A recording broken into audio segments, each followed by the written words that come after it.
अस्सलाम वालेकुम एवरीवन, क्या हाल चाल दोस्तों। मेरा नाम अली है और ये रहा आपका most demanding comparison Vivo X300 FE versus Samsung A57। आज की इस वीडियो के बाद यू विल बेटर डिसाइड कि आपको कौन सा फोन लेना है। तो वीडियो आपने अंत तक देखनी है, पसंद आती है तो लाइक शेयर एंड सब्सक्राइब के साथ नोटिफिकेशन बेल आइकन को प्रेस कर दीजिएगा। अब मैं आपको ज्यादा बोर नहीं करता, वीडियो शुरू करते हैं।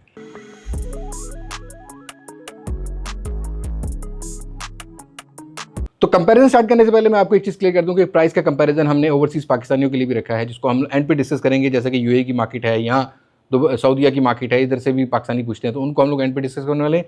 पाकिस्तान के अंदर भी जितना प्राइस का डिफरेंस है उसको भी मैं एंड पर ही बात करूँगा। हम ज़्यादा प्रैक्टिकल एक्सपीरियंस की बात करते हैं। तो सबसे पहले बिल्ड क्वालिटी आती है। बिल्ड क्वालिटी में वीवो फॉर्म फैक्टर छोटे साइज़ का लेके आता है 6.31 इंचज़ का, सैमसंग 6.7 इंचज़ का एक चंकी साइज़ लेके आता है। ऑल्दो दोनों का फ्रेम्स देखेंगे तो एल्यूमिनियम फ्रेम मिलते हैं। इन हैंड फील दोनों ही प्रीमियम ऑफर करते हैं। कैमरा का डिफरेंस ये है कि सैमसंग के रियर साइड पर ट्रेडिशनली आपको ए सीरीज़ वाला कैमरा मॉड्यूल मिलता है, बस इस दफ़ा आपको आइलैंड मिल रहा है, ट्रांसलूसेंट कैमरा आइलैंड मिल रहा है आपको रियर पर। वीवो में आपको नया डिज़ाइन देखने को मिल रहा है, तो आपको वर्टिकल शेप में कैमरा आइलैंड देखने को मिलेगा वीवो के अंदर, जहाँ पर जाइस की इंटीग्रेशन मिलती है। दोनों ही फोन्स ग्लास बिल्ड क्वालिटी के साथ आते हैं। थिकनेस में डिफरेंस ये है कि सैमसंग स्लिम है क्योंकि यहाँ पर 6.9 mm की थिकनेस है, वीवो में 7.9 mm की थिकनेस है।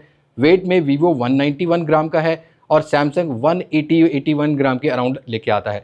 बट आईपी रेटिंग में डिफरेंस ये है कि सैमसंग के फ़ोन के अंदर IP68 की रेटिंग है, मतलब ये वाटरप्रूफ ज़रूर है, स्प्लैश रेजिस्ट ज़रूर करेगा, बट थोड़ा बेटर हो जाता है वीवो, जहाँ पर IP68 69 की डस्ट टाइट रेजिस्टेंस आपको मिल जाती है। और हाँ, वीवो ने ये मेंशन किया है कि यहाँ पर आपको अंदर वाली साइड पर एक शेल मिलता है जो कि मिलिट्री ग्रेड ड्रॉप रेजिस्टेंस भी लेके आता है।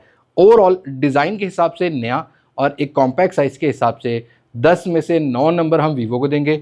और सैमसंग ट्रेडिशनली पुरानी फील से ही चल रहा है, बस स्लिम कर दिया है और वेट लाइट वेट कर दिया है, तो सैमसंग को 10 में से हम 8 नंबर देने वाले हैं। और हाँ, कमेंट सेक्शन में आपने मुझे बताना है कि आपको इन दोनों फ़ोन में से किसका डिज़ाइन ज़्यादा अच्छा लगा है। वैसे सैमसंग को एक एडवांटेज ये भी है कि ये रियर की जो बैक बिल्ड क्वालिटी है ना, आपको gorilla Glass Victus plus offer करता है। ऑल्दो स्मजेस पड़ते हैं। वीवो के अंदर डिफरेंट कलर है, जैसे कि ग्रीन और आपको व्हाइट मिलता है। सैमसंग में भी कलर्स ऑप्शन मिल जाती हैं। बट अगर आप डिस्प्ले पार्ट की बात करोगे तो huge difference of LTPO panel और एक एमोलेड पैनल, क्योंकि सैमसंग के अंदर 6.7 इंचज़ का एक एमोलेड 1080p रेजोल्यूशन वाला पैनल आपको देखने को मिलता है। 1900 का पीक ब्राइटनेस लेके आता है, दैट मीन कि डे लाइट की विजिबिलिटी थोड़ी स्ट्रगल करेगा। वैसे 120 हर्ट्ज का रिफ्रेश रेट है। वहीं पर अगर आप वीवो की तरफ नजर डालोगे तो कॉम्पैक्ट साइज वाला डिस्प्ले है, बेजल एक्सपीरियंस थोड़ा बेटर है, जैसा कि यहाँ पर आपको 6.31 इंचज़ का एक LTPO पैनल मिलता है, 1.5K की रेजोल्यूशन वाला। HDR10+ दोनों में सपोर्ट मिलती है। बट वीवो का जो पीक ब्राइटनेस नेट है ये 5000 का मिलेगा। वीवो में भी 120 हर्ट्ज का रिफ्रेश रेट है, लेकिन अगर आप साइड बाई साइड कंपेयर करोगे तो वीवो का बेजल एक्सपीरियंस थोड़ा बेटर है। सैमसंग का थोड़ा आपको बेजल फील आएगा, ऑल्दो बेटर हो गया है पहले से काफ़ी ज़्यादा, लेकिन 1080p और 1.5K की रेजोल्यूशन का एक बड़ा डिफरेंस आपको मिलेगा। डे लाइट की विजिबिलिटी में वीवो का फ़ोन ज़्यादा विजिबल है as compared to Samsung. Indoor light में दोनों में HDR10+ में कोई इशू नहीं है। यूट्यूब पर आप अच्छी खासी वीडियोस देख सकते हो, नेटफ्लिक्स एंजॉय करना हो, OTT प्लेटफॉर्म अच्छे तरीके से एंजॉय कर सकते हो। दूसरा ये कि सैमसंग के अंदर एक ऑप्टिकल फिंगरप्रिंट सेंसर है और वीवो के अंदर अल्ट्रासोनिक फिंगरप्रिंट सेंसर है, दैट मीन कि ज़्यादा सिक्योर होगा as compared to Samsung. Samsung के फ्रंट साइड पर गोरिल्ला ग्लास विक्टस प्लस की प्रोटेक्शन है, वहीं पर हमारा वीवो जो है ये स्कॉच सेंसेशन की प्रोटेक्शन लेके आता है। दोनों स्क्रैच अच्छे तरीके से रेजिस्ट कर सकते हैं। वेट टच दोनों ही फ़ोन सपोर्ट करते हैं। अंडर वाटर लेके गए हो तो भाई बाहर निकलोगे या बारिश वारिश में यूज़ करोगे तो वेट टच दोनों के अंदर की सपोर्ट देखने को मिल जाती है। But the huge difference is 1.5K का रेजोल्यूशन और LTPO पैनल, क्योंकि 1 हर्ट्ज से 120 हर्ट्ज तक हमारा जो वीवो है वो चल सकता है, जहाँ पर 60 हर्ट्ज से सैमसंग 120 हर्ट्ज तक चलेगा, जिसकी वजह से बैटरी ऑप्टिमाइजेशन में थोड़ा डिफरेंस पड़ने वाला है। तो यहाँ पर क्लियरली अगर मैं वीवो को एडवांटेज दूंगा तो कोई गलत बात नहीं होगी। नई टेक्नोलॉजी मिल रही है, ब्राइटर डिस्प्ले मिल रहा है, ज़्यादा बेटर डिस्प्ले मिल रहा है, ज़्यादा बेटर जो बेजल एक्सपीरियंस भी मिल रहा है, तो वीवो को यहाँ पर हम 10 में से 9 नंबर देंगे। अगेन सैमसंग को अगर हम इस प्राइस सेगमेंट में देखते हैं तो ए सीरीज में मुझे लगता है कि LTPO पैनल आना चाहिए था, तो सैमसंग को हम 10 में से 7 नंबर ही पैनल की वजह से देंगे, क्योंकि A56 का भी मैं एक्सपीरियंस की बात करूँ तो मुझे कोई डिफरेंस यहाँ पर देखने को नहीं मिला है। ऑलवेज ऑन डिस्प्ले वैसे दोनों फोन्स के अंदर 24 आवर्स का ही मिलता है, तो उसमें कॉम्प्रोमाइज़ नहीं है। But the thing is that कि आपको परफॉर्मेंस में डिफरेंस एक बड़ा मिलेगा, बिकॉज स्नैपड्रैगन वर्सेस एक्सिनोस अगर आप करोगे ना तो हेल ऑफ डिफरेंस है। और स्नैपड्रैगन का 8 Gen 5 लेटेस्ट हार्डवेयर 3nm मिलता है, 3.8 गीगाहर्ट्ज के अराउंड क्लॉक स्पीड है CPU की, उसके साथ 829 का GPU मिल जाता है वीवो के फ़ोन के अंदर। और वीवो का phone LPDDR5X ultra with UFS 4.1 की स्टोरेज लेके आता है। ओरिजिन OS है, 5 साल की एंड्रॉइड अपडेट, 7 साल की सिक्योरिटी अपडेट्स ऑफर करेगा। बेंचमार्क स्कोर्स अगर रन करते हैं तो भाई 2.88 मिलियन के हिट करता है, मतलब अराउंड 3 मिलियन के अराउंड ना आपको वीवो हिट करता हुआ मिलेगा। बट सैमसंग की तरफ नजर डालेंगे तो Exynos 1680 वाला हार्डवेयर है, 2.9 गीगाहर्ट्ज की क्लॉक स्पीड है, एक्सक्लिप का 550 वाला GPU आता है, LPDDR5X UFS 3.1 की स्टोरेज टाइप लेके आता है और आपको एंड्रॉयड की अपडेट यहाँ पर 6 साल की मिलेंगी या सिक्योरिटी अपडेट भी मिलेंगी। तो सैमसंग अपडेट थोड़ी एक ज़्यादा देने वाला है। बट अगर आप साइड बाय साइड कंपेयर करोगे बेंचमार्क स्कोर्स को, तो सैमसंग जो है इस पेयर के साथ 1.4 मिलियन से नीचे नीचे के बेंचमार्क स्कोर्स हिट करता है। अब ये तो नंबर गेम की होगी। वैसे अगर वेपर चैम्बर की बात करूँ, दोनों फोन लार्ज वेपर चैम्बर लेके आते हैं। वीवो का एडवांटेज ये है कि पबजी या कॉल ऑफ ड्यूटी जैसी गेम खेलते हैं तो आपको 120 FPS की सपोर्ट मिलेगी, जो कि ज़्यादा कंसिस्टेंट और ज़्यादा अच्छा गेम प्ले ऑफर करती है। वैसे गर्मियों में थोड़ा सा ख्याल कर लेना, क्योंकि आउटडोर में ये दोनों phone 45 to 50 degree Celsius temperature gain करते हैं। बट सैमसंग 90 FPS देता है, तो गेमिंग के लिए सैमसंग उतना ऑप्टिमाइज नहीं है। हमने गेम प्ले करके देखा है तो वीवो ने गेम प्ले थोड़ा ज़्यादा बेटर प्रोवाइड किया है as compared to Samsung. But जो स्पीड टेस्ट हम लोग रन करते हैं वहाँ पर थोड़ा डिफरेंस आता है। CPU थ्रॉटल टेस्ट के अंदर वीवो ब्लीड करता है, और वीवो का जो स्कोर रहा है CPU थ्रॉटल टेस्ट का वो मैक्सिमम 53% रहा है। सैमसंग थोड़ा कंसिस्टेंट रहा है और सरप्राइजिंगली कंसिस्टेंट रहा है। मुझे लगता है कि वीवो को अपडेट चाहिए। सैमसंग ने CPU थ्रॉटल टेस्ट में 93% का जो है वो स्कोर ऑफर किया है। बट जैसे ही हम Antutu बेंचमार्क्स की एप्लीकेशन पर आते हैं, वीवो 15 मिनट कुछ सेकंड के अराउंड जो है वो रन करता है और 2.9 मिलियन से नीचे नीचे के बेंचमार्क स्कोर करता है। बट सैमसंग ने टाइम थोड़ा ज़्यादा लिया, 19 मिनट से ऊपर सैमसंग ने रन किया Antutu बेंचमार्क्स, और बेंचमार्क स्कोर्स भी कम मिल रहे थे, 1.38 मिलियन के अराउंड थे ना। तो यहाँ पर ये डिफरेंस मिला। अगर एप्लीकेशन लोडिंग टाइम की बात करते हैं, दोनों का अच्छा है, लेकिन इन रैम मेमोरी में फ़र्क ये है, वीवो का स्मूथ UI है, एनिमेशन हमें स्मूथ मिली है, जटरीनेस नहीं मिली है। सैमसंग की थोड़ी जटरीनेस मिलती है। इन रैम मेमोरी में ऑल दो 12 GB रैम बेसिक आती है दोनों की। वीवो थोड़ी ज़्यादा एप्लीकेशन जरूर रख सकता है, लेकिन मुझे नहीं लगता कि कोई बहुत बड़ा इन रैम मेमोरी में फ़र्क होगा। एप्लीकेशन लोडिंग टाइम और इन रैम मेमोरी ठीक है, बट जैसे ही वो एनिमेशन को आप स्क्रॉल करते हो ना, तो आपको डिफरेंस मिलेगा। बट अगर आप कैपकट जैसी एप्लीकेशन पर रेंडर करते हो, तो यहाँ पर कैपकट रेंडर पर 4K 30 FPS की फाइल को हम लोगों ने रेंडर किया है। वीवो ने पहले रेंडर की, सैमसंग ने बाद में की। तो यहाँ हमें ये डिफरेंसेस देखने को मिले हैं। तो ऑल दो अगर परफॉर्मेंस को ऑल ओवर कंपेयर करता हूँ, तो Snapdragon 8 Gen 5 is far better than Exynos 1680। तो यहाँ पर 10 में से 9 नंबर अगेन वीवो को मिलेंगे। बट अगेन सैमसंग का थोड़ा सा मुझे बेंचमार्क स्कोर में कॉम्प्रोमाइज़ लगा। 10 में से 7 नंबर ही मैं सैमसंग को देना चाहूँगा Exynos के इस हार्डवेयर पर। हाँ, ऑल दो यहाँ पर चीज़ें बहुत इंप्रूव हुई हैं पहले से। अब दोनों का कंपैरिजन बिल्कुल न्यूट्रल कर रहा हूँ भाई। आपकी जो चॉइस हो ना, आप कमेंट सेक्शन में अपनी राय जरूर शेयर करना। हम डिटेल में सारी चीज़ें कवर कर रहे हैं तो थोड़ा वीडियो लंबी होती है, टाइम स्टैम्प भी अवेलेबल है। बट कैमरा पार्ट पर आ जाते हैं। The most important thing right now in social media और आजकल के डेली यूजेज में, फ्रंट कैमरा पे नजर डालेंगे ना, सैमसंग 12 मेगापिक्सल है, वीवो 50 मेगापिक्सल है। वीवो का एडवांटेज ये है कि वीवो फ्रंट कैमरा से 4K 30 FPS 60 FPS सपोर्ट करता है। माइक की क्वालिटी भी आपको चेक कराता हूँ, और वीवो के अंदर बुके वीडियो भी मिलती है। तो पहले आप ये क्लिप चेक करें, माइक का भी आइडिया हो जाएगा फॉर अ व्लॉगिंग, फॉर अपने डेली यूजेज के लिए। उसके बाद फिर बाकी भी चीज़ों को कंपेयर करते हैं। सो अब हम लोग वीडियो रिकॉर्ड कर रहे हैं दोनों ही फोन्स के फ्रंट कैमरा से। अगेन ये 4K 60 FPS है, वीवो X300 FE जो मैक्सिमम प्रोवाइड करता है फ्रंट पर। वहीं पर सैमसंग ये 57 प्रोवाइड करता है 4K 30 FPS। Difference frame rates का आप देख सकते हो। अगेन मैं इसको हैंड कैरी कर लेता हूँ और इसको हम ज़रा सेल्फी वीडियो से देखते हैं कि कौन सा फ़ोन जो है बेटर है। थोड़ा सनलाइट के अगेंस्ट भी 4K 60 FPS को चेक करते हैं X300 FE को, और डायनामिक रेंज का भी आइडिया हो जाएगा। अच्छा, X300 FE का आपको ये एडवांटेज है, जैसे कि वाइड एंगल, क्लोज और 2x कर सकते हो, जूम कर सकते हो, जो कि आप इधर नहीं कर सकते। तो ये डिफरेंस आपने लेने से पहले देख लेना। 4K 30 FPS को भी ज़रा कंपेयर कर लेते हैं। सो ये क्लिप 4K 30 FPS दोनों फ़ोन से साथ में बना रहा हूँ, और फील्ड ऑफ व्यू आप अगेन देख सकते हो। और अगर आप लेट सपोज व्लॉगिंग कर रहे हो तो वीवो में ज़रा फील्ड ऑफ व्यू वाइड भी कर सकते हो, मैंने पहले भी बताया आपको, क्लोज भी कर सकते हो। बट थोड़ा स्टेबलाइजेशन को चेक करते हैं। ऑल दो सैमसंग के अंदर भी हमने ना फ्रंट में EIS मोड ऑन किया हुआ होता है, तो यहाँ स्टेबलाइजेशन का भी आइडिया हो जाएगा। और अगेंस्ट द लाइट जो डायनामिक रेंज है और जो रियर साइड है, जो नेचुरल ब्लर है, उसको बेहतर डिटेक्ट कर पाएंगे इस क्लिप के थ्रू। तो यहाँ कुछ ये डिटेल है। सो माइक की क्वालिटी के अंदर ना मैं पहले बता दूं कि सैमसंग थोड़ा इको, या आप क्यों कह सकते हो कि आपको हम्पिंग साउंड थोड़ी मिल रही थी, लाइक नॉइस था। वीवो थोड़ा बोल्ड साउंड, नॉइस किल करता है, तो आपको ज़रा फोकस वॉइस देखने को मिल रही थी। बट ओवरऑल बुके वीडियो का एडवांटेज वीवो को है, 4K 60 FPS का एडवांटेज वीवो के फ्रंट कैमरा को जाता है, फील्ड ऑफ व्यू ज़्यादा होना वीवो को जाता है। वीवो के कलर नेचुरल थे, थोड़े बूस्टेड जरूर थे, बट शर्ट का कलर चेंज नहीं किया था। सैमसंग थोड़ा लाइक वो हेजी कलर टाइप होता है ना, आपको नॉइस देखने को मिल रहा था, क्रॉप सेंसर था, बड़ा मतलब लिमिटेड फील्ड ऑफ व्यू आपको सैमसंग के फ़ोन में मिल रहा था। और सैमसंग के जो S सीरीज़ के फ़ोन होते हैं उनमें से काफ़ी सारी चीज़ें कटआउट करके A सीरीज़ में लाई जाती हैं। तो जैसा कि बुके वीडियो नहीं, पोर्ट्रेट वीडियो नहीं मिलती, ये आपको कॉम्प्रोमाइज़ लगेंगे। वैसे डायनामिक रेंज दोनों की अच्छी है। फोटोज़ के अंदर अगर आप देखोगे ना, तो वीवो के अंदर अगेन आपको डिफरेंट फोकल लेंथ मिलती हैं, 3 फोकल लेंथ है, सैमसंग में 2 फोकल लेंथ है। ऑल दो सैमसंग फोटोज़ में भी इतना बुरा नहीं है भाई, नेचुरल स्किन टोन ऑफर करता है, वीवो थोड़ा मॉडिफाइड स्किन टोन देता है। लेकिन वीवो का पोस्ट प्रोसेस से अगर आप देखोगे तो आपको शार्पनेस या कॉन्ट्रास्ट बैलेंस होता हुआ नजर आएगा। पोर्ट्रेट के अंदर जो डेप्थ सेपरेशन है वीवो की थोड़ी बेटर है पोस्ट प्रोसेसिंग के हिसाब से। इंडोर्स के अंदर भी हमने यही नोटिस किया, तो फ्रंट कैमरा में क्लियरली यहाँ पर वीवो बेटर नजर आया है। और हाँ, अगर आप रियर कैमरा की स्पेक्स को कंपेयर करते हो, दोनों फोन्स की अगर आप स्पेक्स देखो तो ऑल ओवर बड़ा एक डिफरेंस नजर आएगा। जैसा कि दोनों फोन्स के अगर मेन सेंसर को कंपेयर करोगे तो f1.6 का अपर्चर वीवो में 50 megapixel optical image stabilisation Sony का सेंसर, सैमसंग के अंदर भी सोनी का सेंसर रीजनली यूज किया गया है, लेकिन ये f1.8 के अपर्चर के साथ 50 मेगापिक्सल ऑप्टिकल इमेज स्टेबलाइजेशन है। वीवो के अंदर टेलीफोटो लेंस 50 मेगापिक्सल का आता है और 8 मेगापिक्सल का अल्ट्रावाइड सेंसर है, जहां पर सैमसंग के अंदर 12 मेगापिक्सल का ultrawide sensor, no telephoto lens, 5 megapixel का मैक्रो सेंसर देखने को मिल जाता है। Video recording maximum capability Vivo has a advantage के वीवो के अंदर 4K 120 FPS 8K 30 FPS की वीडियो रिकॉर्ड कर सकते हो।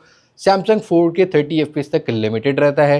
इस क्लिप को देखोगे तो ये 4K 30 FPS पे बनाया हुआ है। अगेन थोड़ा सैचुरेटेड मिलेगा आपको। सैमसंग थोड़ी सी डिटेल लॉस करता है, टेलीफोटो लेंस नहीं है तो जूम में ज़्यादा फोकस में डिटेल नहीं ऑफर करेगा। ऑल दो वीवो के अंदर हम लोगों ने लेंस शिफ्ट करके ये ज़रूर चेक किया है कि लेंस शिफ्ट करता है टेलीफोटो लेंस पे 4K 30 FPS तक, बट डिटेल मुझे अभी भी लगता है कि अपडेट की जरूरत है, मेंटेन नहीं होती है। बट उसी तरीके से अगर आप 4K 120 FPS पर अगर देखोगे तो वीवो सिर्फ मेन सेंसर से 4K 120 FPS बना सकता है, टेलीफोटो लेंस पर शिफ्ट नहीं होता। ऑल्दो 4K 120 FPS पर 5x तक जूम ऑफर कर देता है, बट जूम वाली वीडियोज़ वीवो ज़्यादा बेटर रिकॉर्ड कर सकता है। और ऐसे ही हम लोगों ने पोर्ट्रेट वीडियो रिकॉर्ड की 1x पर। Vivo can record better portrait video, even telephoto lens से वो जो जूम करने के बाद आप पोर्ट्रेट रिकॉर्ड करोगे सिनेमैटिक वीडियो, वो आपको वीवो में ज़्यादा बेटर मिलती है as compared to main video. वैसे वीवो का फ़ोन जो है ना फोटोज़ में 100x तक जूम कर सकता है, बट ऑल ओवर वीडियोज़ हमें वीवो की ज़्यादा बेटर मिली है, कैपेबिलिटी ज़्यादा बेटर मिली है। सैमसंग का कलर टोन ठीक था, बट वाइड एंगल के अंदर सैमसंग को एडवांटेज ये है कि 12 मेगापिक्सल के साथ फील्ड ऑफ व्यू भी ज़्यादा है, 4K 30 FPS वीडियो रिकॉर्ड कर सकता है वाइड एंगल से। व्लॉगिंग के लिए मुझे लगता है कि सैमसंग का वाइड एंगल बेटर होगा as compared to Vivo. Vivo 1080p 30 FPS पर लिमिट रहता है। मेन सेंसर का एडवांटेज वीवो को, वाइड एंगल का सैमसंग को फॉर आवर वीडियोस। ऐसे ही फोटोज के अंदर मेन सेंसर की डिटेल की बात करें, Vivo has a capability of more zoom, zoom की डिटेल अच्छी होगी, कलर टोन अच्छा होगा, कलर बैलेंसिंग अच्छी होगी, पोस्ट प्रोसेस अच्छा होगा। इस तरीके से जाइस की इंटीग्रेशन है, कलर टोन आपको ज़्यादा बेटर मिलेगा। पोर्ट्रेट के अंदर वीवो के अंदर 4 से 5 फोकल लेंथ मिलती हैं, जैसा कि 23 mm, सैमसंग के अंदर 2 फोकल लेंथ मिलती है। 23 mm से लेकर 35 mm, 50 mm और 85 mm और 100 mm में आपको वीवो ऑफर करता है फोकल लेंथ। आप सैमसंग के अंदर 2 फोकल लेंथ मिलती हैं, जैसा कि 23 mm से लेके आप लगा लो 35 mm तक मिलेगा, बट डायनामिक रेंज में हमें वीवो ज़्यादा बेटर लगा है। अगेन सैमसंग थोड़ा स्ट्रगल करता है। पोर्ट्रेट्स के अंदर वीवो का जो ब्लर है वो ज़्यादा बेटर है, रेडी टू अपलोड वाली फ़ोटोज़ आपको मिल जाएंगी। वीवो का टेलीफोटो लेंस ज़्यादा बेटर काम करता है as compared to Samsung. Photos के अंदर क्लियरली वीवो के कलर कंसिस्टेंट हैं, सैमसंग किसी किसी कैटेगरी में वॉश आउट भी रहा। डायनामिक रेंज HDR की बात करते हैं तो आप इस फोटो को देखोगे तो यहाँ पर अगर आप साइड्स को देखोगे तो very soft detail of Samsung. Vivo ने कलर मेंटेन भी अच्छा किया है, शार्पनेस भी अच्छी प्रोवाइड किया है, कॉन्ट्रास्ट को भी बैलेंस किया और लाइट को भी बैलेंस किया है। आप अगर 50 मेगापिक्सल की फोटो की बात करोगे तो detail Vivo can capture a better detail. Close up shot में भी हमें वीवो का कलर कंसिस्टेंट थोड़ा बेटर लगा है। ऐसे ही इंडोर के अंदर वीडियोज़ के अंदर अगर आप लाइक रिकॉर्ड करते हो स्टूडियो वाले टाइम में तो आपको वीवो थोड़ा बेटर लगेगा, खासकर पोर्ट्रेट वीडियो के अंदर। वैसे 1080p 30 FPS और 24 FPS पे वीवो रहता है, but Vivo can record a better video. Again Vivo यहाँ पर एडवांटेज लेके जाता है, लेकिन स्लो मोशन के अंदर वीवो को ये एडवांटेज है कि वीवो 4K 120 FPS से स्लो मोशन रिकॉर्ड कर सकता है। सैमसंग के अंदर 720p 120 FPS और इसका फ्रेम रेट आप चेंज नहीं कर सकते, आपको ऑप्शन ही नहीं मिलता स्लो मोशन में। तो क्लियरली स्लो मोशन में भी वीवो को एडवांटेज जाता है। तो all over this is a camera detail comparison. मुझे एक चूज़ करना हो तो क्लियरली यहाँ पर वीवो compete करता है अपनी कैपेबिलिटीज़ के हिसाब से, टेलीफोटो लेंस के हिसाब से, बट एक प्राइस सेगमेंट का बड़ा डिफरेंस है, उसको आगे चल के डिस्कस करते हैं। तो वीवो को 10 में से 8.5 नंबर हम देते हैं। मुझे लगता है कि अपडेट के थ्रू ये जो टेलीफोटो लेंस पे शिफ्ट होना, कलर कंसिस्टेंट रखना, ये थोड़ा सा वीवो को ज़रूरत है, बट सैमसंग को हम ज़्यादा से ज़्यादा 5 नंबर ही दे पाएंगे कैमरा। अच्छा, बिल्कुल हेट मत देना, मुझे लगता था कि सैमसंग इसमें टेलीफोटो लेंस डाल देगा क्योंकि A सीरीज़ का एक फ्लैगशिप फ़ोन है, बट कमी नज़र आती है तो मैं आपको कमी के हिसाब से ही बता दूंगा। बट अगर आप AI फीचर्स की बात करते हो तो वीवो के अंदर AI फीचर्स भी ज़्यादा है, इवन कैमरा ऐप में भी ज़्यादा है, जैसे कि AI पोर्ट्रेट स्टाइल्स हैं, आपको मौसम चेंज करना है, लट्स लगानी है, वो सैमसंग के अंदर उतना नहीं है, तो ये भी आपने माइंड में रखना है। वैसे ऑल ओवर AI फीचर्स की बात करते हैं तो सैमसंग को थोड़ा सा एडवांटेज ये है कि AI फीचर्स थोड़े ज़्यादा ऑफर कर देता है। वैसे एस सीरीज़ वाले नहीं है, लेकिन आपको ज़्यादा मिल जाएंगे। सर्कल टू सर्च है, दोनों फोन्स के अंदर मिलता है, गूगल जेमिनी दोनों में मिलता है। AI रीटच आपको वीवो ऑफर करेगा, जहाँ पर object eraser, remaster, eraser reflection, ये मैं मेंशन कर देता हूँ। AI फीचर्स थोड़े से ज़्यादा होंगे सैमसंग में, बट रियल लाइफ में अगर आप देखोगे ना तो दोनों आपको कैपेबिलिटी ऑफर करते हैं।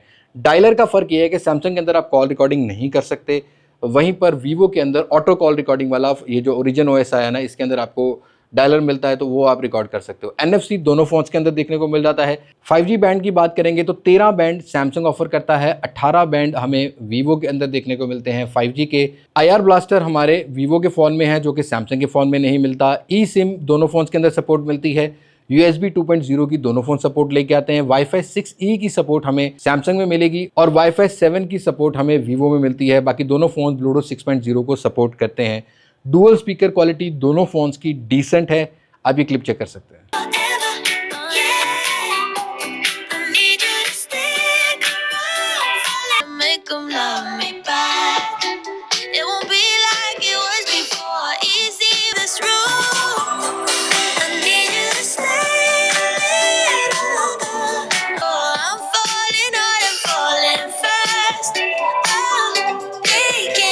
Last not the least, a major difference between both these phone, वो है आज के टाइम में बैटरी। अब वीवो को ये एडवांटेज है कि वीवो एक 6500 mAh की बैटरी लेके आता है, 90 वाट की फ्लैश चार्जिंग की सपोर्ट और रिवर्स चार्जिंग की भी सपोर्ट 10 वाट की ऑफर करता है और 40 वाट की वायरलेस चार्जिंग भी ऑफर करता है, इवन रिवर्स चार्जिंग भी मिल जाती है।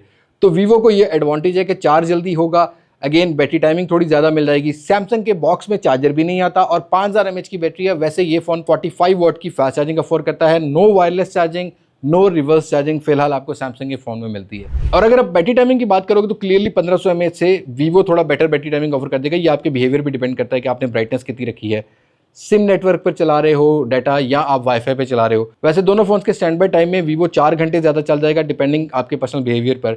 लेकिन अगर आप स्क्रीन ऑन टाइम की बात करोगे, दोनों फोन्स के अंदर आइडियल जो स्क्रीन ऑन टाइम है ना, मतलब बैटरी ड्रेन जो हमने नोटिस किया है, वो अराउंड कुछ 7-8 घंटे तो स्क्रीन ऑन टाइम ऑफर कर देते हैं। अगेन वाईफाई पे अगर आप यूज़ करते हो तो 2-3 दिन हमारे पास ये चले हैं। बैटरी टाइमिंग दोनों फोन अच्छी प्रोवाइड कर देते हैं, बट चार्जर का डब्बे में फ़र्क नजर आएगा। तो all over this is the comparison between Samsung A57 versus Vivo X300 FE। अब आते हैं मुद्दे की बात पे। पाकिस्तान के अंदर डिस्काउंटेड प्राइस के बाद भी आपको तकरीबन 61,000 रुपये की डिफरेंस मिलते हैं दोनों के 12GB 256GB वाली प्राइस में। सैमसंग में 8/256 भी आता है, 12/256 भी आता है, 12/512 भी आता है, लेकिन जो 12/256GB सिर्फ आपको मिलता है वीवो X300 FE में। दोनों फ़ोन्स की कीमत में तकरीबन 60,000 रुपये का फ़र्क है। 1,75,000 डिस्काउंट के साथ A57 मिल रहा है, 2,42,000 के अराउंड वीवो X300 FE मिल रहा है। हाँ, ये डिफरेंस मद्देनज़र रखते हुए आपको परफॉर्मेंस, डिस्प्ले, कैमरा, बैटरी की सारी चीज़ें ही बेटर देखने को मिलेंगी। बट इन केस अगर कल को ये फ़ोन आपको X300 FE यूज़ में मिल रहा हो, सैमसंग A57 नया मिल रहा हो, तब भी ये कंपैरिजन आपको हेल्प करेगा। और हाँ, ओवरसीज़ पाकिस्तानी अगर आप दुबई की मार्केट में है तो आपको 500 से 600 दिरहम का फ़र्क मिलेगा। ऐसे ही सऊदी मार्केट के अंदर भी आपको 500 से 600 रियाल का दोनों की बॉक्स पैक कीमत में फ़र्क मिलेगा। वही पाकिस्तानी पैसे बन जाते हैं, लेकिन यूज़ में डिफरेंस देखने को मिलेगा। तो आज का ऑल ओवर अगर हम विनर काउंट करते हैं ना, बैटरी के नंबर मैं दे देता हूँ, वीवो को 10/10 है, बट सैमसंग को हम अगेन चार्जर नहीं है, 5000 mAh है, तो 10 में से 8 नंबर ही दे पाएंगे। तो all over this is a result. आप टोटल नंबर स्क्रीन पे देख सकते हो। मेरे हिसाब में क्लियरली यहाँ पर बहुत सारी चीज़ों में वीवो X300 FE बेटर है, बट आपकी नज़र में कौन सा बेटर है? Do let me know in comment section. And this comparison doesn't mean कि I am forcing you to buy X300 FE। आप लोगों ने कंपैरिजन मांगा था, मैंने डिटेल में कंपैरिजन बता दिया कि किस कैटेगरी में कौन सा फ़ोन बेटर है। By the way, what will be your choice? Do let me in comment section. आज की वीडियो में तो मुलाकात होगी नई वीडियो में, किसी नई अनबॉक्सिंग, किसी नई रिव्यू, किसी नए कंपैरिजन के साथ। तब तक मुझे दे इजाज़त। मैं हूँ लिबास मास्टक से पाकिस्तान, पंजाबाद। अल्लाह हाफिज़।